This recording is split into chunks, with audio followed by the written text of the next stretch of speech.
Fabio Quartararo is the 2021 MotoGP World Champion. Fantastic, Fabio.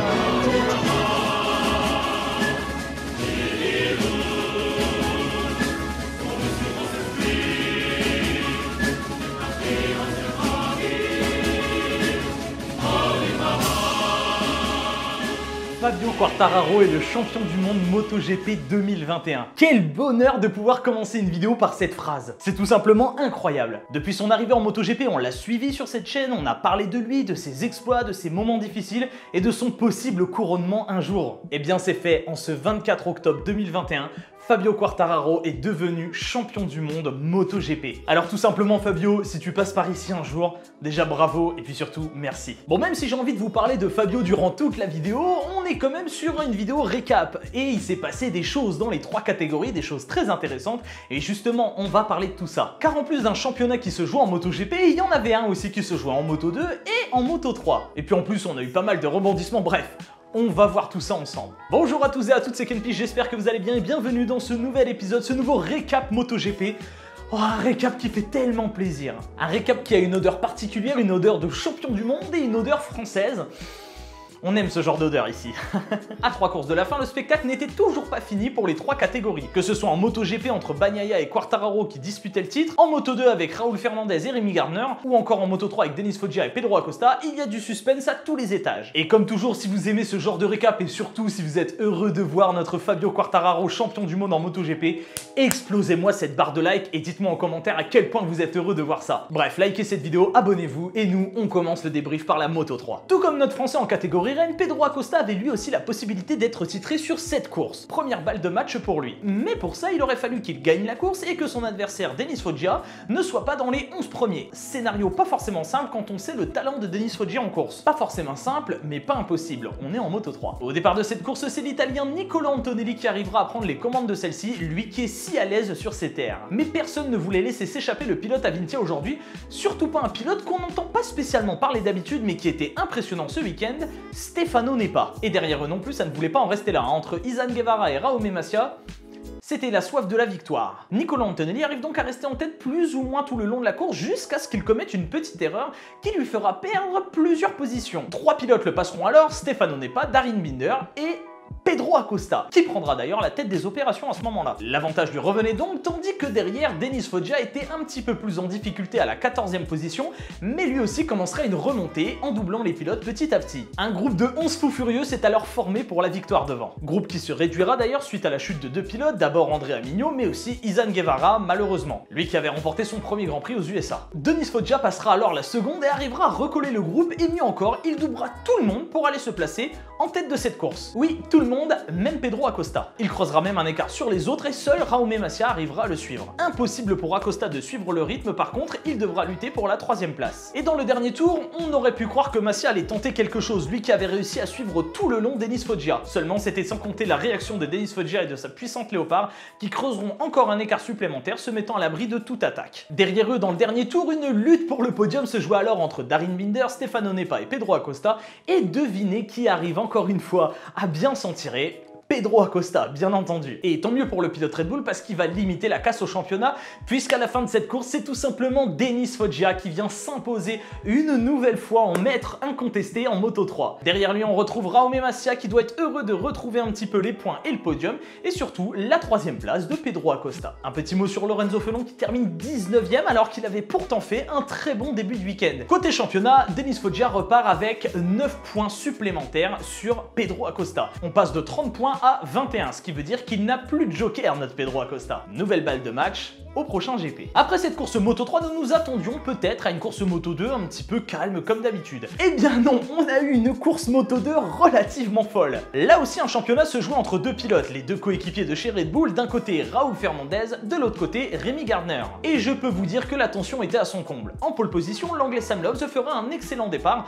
prenant la tête des opérations devant son coéquipier Augusto Fernandez, avant qu'un petit pilote ne vienne s'interposer entre eux, un pilote du nom d'Aaron Canet. Et puis pour couronner le tout, on va en rajouter un aussi, Jorge Navarro se mêle à la lutte. Mais bon, il en fallait plus pour déstabiliser Sam Loves qui reprendra rapidement la tête de la course en montrant qui est le patron ici. Derrière eux, Rémi Gardner qui partait un petit peu plus loin essaiera tant bien que mal de remonter. Peut-être un peu trop de pression pour l'Australien qui essayera de doubler Somkhat Chantra avec un petit peu trop d'agressivité. Il le percutera, le fera tomber, pas de bobo pour Somkhat Chantra, seulement pour Rémi Gardner, l'inquiétude était là. Après avoir fait tomber un pilote, généralement on a une sanction, une pénalité. Mais alors quelle sanction allait être appliquée? Au mieux c'était un long lap, au pire un drapeau noir. Bon, généralement il n'y a pas de drapeau noir quand on fait tomber un pilote, enfin tout dépend de comment on le fait tomber. Mais ce qu'on se disait surtout c'était que si la sanction était lourde, le championnat pouvait être terminé pour lui. Et bien par chance, il ne prendra qu'un long lap et encore plus par chance, lorsqu'il l'effectuera, il ne perdra aucune position vu qu'il avait de l'avance sur ses poursuivants. Donc un petit peu de chance dans la malchance pour Rémi Gardner. Mais là où ça devient encore plus intéressant, c'est que dans la chance de Rémi Gardner, il y a l'ultra chance, si vous voyez ce que je veux dire. Devant, Raúl Fernandez arrivera à doubler Sam Loves pour prendre la première place et chutera. Tout simplement. Raúl Fernandez partait à la faute pendant que Rémi Gardner devait effectuer son long lap. Le scénario absolument improbable et pourtant c'est ce qui s'est passé en Moto 2. 0 pointé pour Raúl Fernandez suite à cette énorme chute, il se relèvera sans bobo mais sans point. Sam Loves reprend donc une nouvelle fois la tête de la course après l'avoir perdue plusieurs fois et il va la reperdre dans la foulée puisqu'Aaron Canet va reprendre la première position. Mais Sam Loves, encore une fois, il est déterminé, c'est sa course et il va finir par redoubler Aaron Canet et même creuser un écart. Finalement les temps font yo-yo, Aaron Canet arrive à revenir, le redépasser, Sam Loves repasse, une lutte commence, mais une lutte qui se terminera par la victoire de Sam Loves. Au passage sur la ligne, c'est donc Sam Loves qui vient s'imposer devant son coéquipier Augusto Fernandez et Aaron Canet pour conclure ce podium d'une course absolument incroyable et d'un scénario totalement dingue. 0 pointé donc pour Raúl Fernandez qui va perdre pas mal de points au championnat en soi. Par chance pour lui, Rémi Gardner ne fera pas mieux que 7ème. Et justement côté championnat, c'est 18 points d'écart qui les séparent désormais. Encore une fois, aucun joker désormais. Le premier qui fera une erreur, qui tombera et l'autre qui gagne,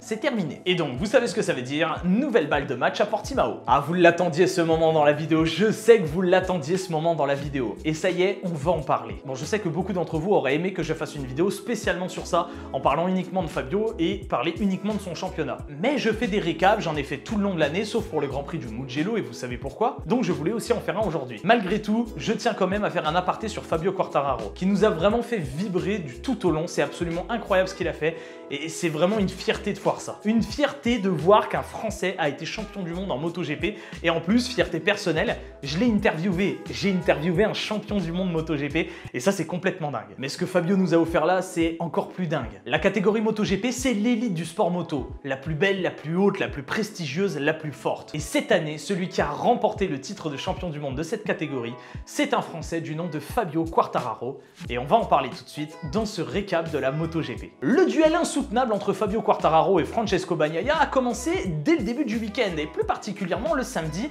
dès la Q1. Et oui, puisqu'aucun des deux n'était qualifié directement pour la Q2. Il devait donc s'extirper de cette Q1 pour aller dans la suite. Le souci, c'est qu'un seul des deux est passé. Fabio Quartararo échouera dans ses qualifications dans des conditions un petit peu compliquées et ne fera pas mieux que 15e. Quant à Francesco Bagnaia, il passera de la Q1 à la Q2 et pire encore, enfin du moins mieux encore pour lui, il ira chercher la pole position. Ce qui fait que pour Bagnaia, ça commence plutôt bien ce week-end et surtout il a un bel avantage sur la grille. Mais vous savez, tout peut arriver en MotoGP et on sait le talent de Fabio Quartararo pour remonter les pilotes quand il le faut. Cet avantage justement, il exploitera plutôt bien Francesco Bagnaia puisqu'il partira en pole et fera le all shot. Derrière lui, Jack Miller prêt à défendre son coéquipier quoi qu'il arrive, surtout à le défendre face à un Marc Marquez absolument en feu. Ah, je peux vous dire que Marquez aujourd'hui, il avait faim et pourtant on est sur un circuit qui tourne majoritairement à droite. Et vous le savez, c'est difficile de se débarrasser de Jack Miller, sauf quand c'est Jack Miller qui s'élimine lui-même. L'Australien partira rapidement à la faute, laissant son coéquipier Francesco Bagnaia seul face à lui-même, mais aussi seul face à un Marc Marquez en furie. Et là, la pression pour Bagnaia, elle devait être immense. Être premier de la course, avoir Marc Marquez derrière qui le talonne, et surtout être pas noté que Fabio Quartararo remonte petit à petit. Et justement, tiens, pendant ce temps, qu'est-ce qu'il fait Fabio? Eh bien Fabio, il a fait un début de course pas terrible, il était même pointé à la 17e place dès le début. Mais il s'est armé de courage et de patience et il a fini par remonter les pilotes un à un, jusqu'à arriver même à la 5e place. Mais à partir de là, il rencontre un obstacle, Miguel Oliveira qui est à la 4e place est relativement loin quand même. Et on s'est dit que bon, le titre, ça serait pas pour aujourd'hui visiblement. Quand tout à coup, Miguel Oliveira partait à la faute. À partir de là, c'est dingue. Une 4e place récupérée pour Fabio Quartararo qui voit un pilote KTM dans le bac à gravier.